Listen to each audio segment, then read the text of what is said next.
You know those days in the market where everything you think you know just gets thrown out the window, when things move in a way that just doesn't seem to make any sense. Well, that is exactly what we are breaking down today. We're going to unpack the wild story behind the Indian rupee's incredible surprise surge and find the one single catalyst that lit the fuse. All right, let's get into it. 166 paise.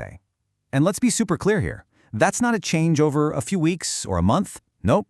That was the mind-boggling jump the Indian rupee made against the US dollar in just one single day of trading.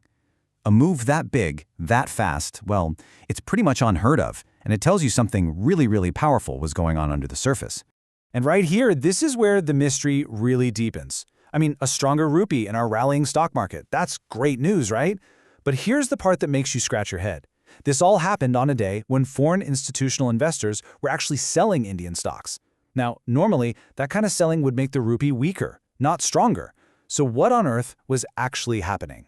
To solve this puzzle, we've got to pull back the curtain and take a look at a corner of the financial world most people don't even know exists, a kind of hidden betting market that has a massive influence on the rupee. It's called the non-deliverable forward market, or NDF for short. Honestly, the easiest way to think about it is as a giant offshore betting market for the rupee. You've got traders in hubs like Singapore, Dubai, and London, all making bets on which way the rupee is going to go. But here's the kicker. They do it all without ever needing to actually buy or sell a single real rupee. So how does this whole offshore pressure thing even work? Well, it's actually pretty straightforward. Imagine a trader somewhere is convinced the rupee is about to fall. They just go into this NDF market and buy US dollars. Now, even though that trade is happening miles away from India, it creates what's called synthetic pressure, which basically pushes the rupee's value down without any actual money having to leave the country. Okay, so now that we know about this hidden market, we can finally introduce the main character of our story, a quiet, almost unnoticeable, but incredibly powerful rule change from the Reserve Bank of India. So on April 1st, the RBI put out a new circular. It wasn't some flashy front-page headline. It was a pretty technical rule change, but it was aimed squarely at that offshore market we just talked about. The new rule basically told Indian banks they couldn't offer certain products tied to these NDFs anymore. And this one little regulatory tweak, well, it was about to set off some serious fireworks. This one rule change had three immediate effects. First, it choked off a lot of that offshore speculation. Second, it forced banks to get rid of or square off the dollar positions they already had that were tied to these products. And third, and this is the most important part, that triggered a huge wave of what you'd call mechanical US dollar selling. They didn't have a choice. They just had to sell. Okay, so the RBI's rule forced a bunch of banks to start selling dollars. But how did that one action lead to one of the biggest single-day rallies the rupee has seen in years?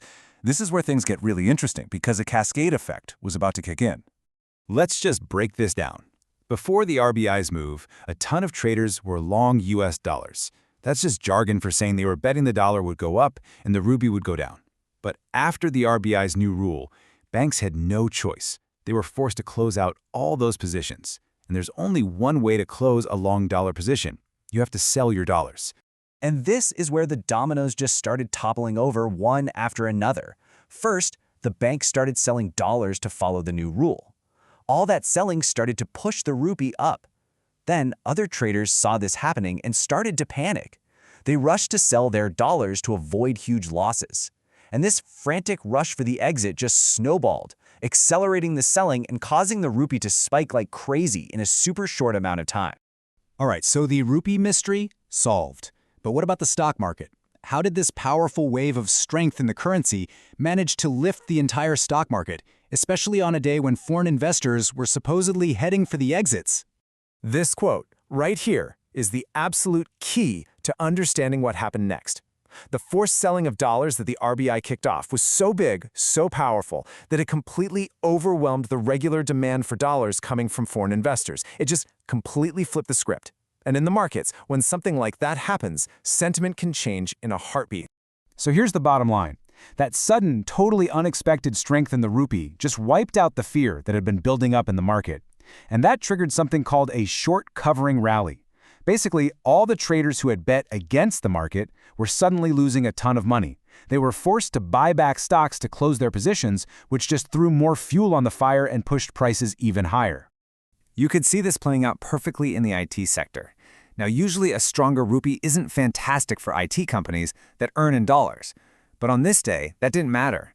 What mattered was that a lot of traders had been betting against these stocks. When the market turned, they had to scramble to buy back shares of companies like Infosys and TCS, and that's what fueled their big rally.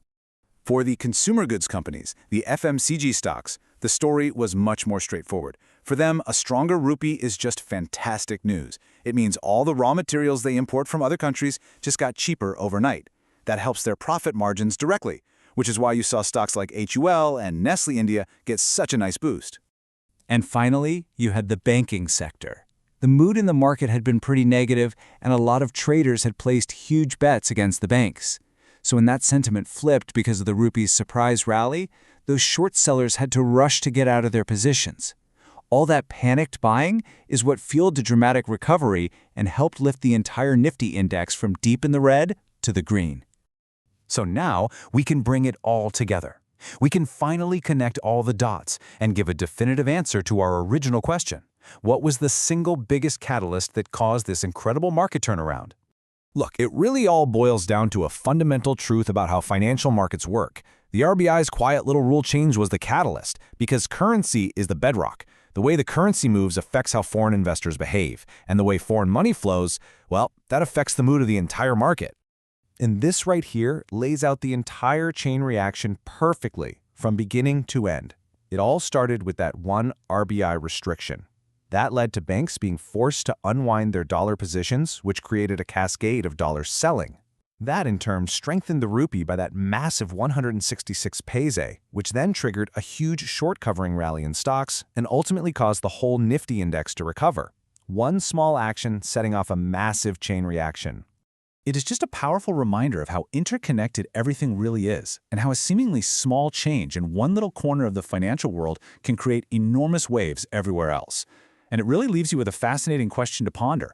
What other hidden rules or unseen forces are out there quietly shaping our markets every single day?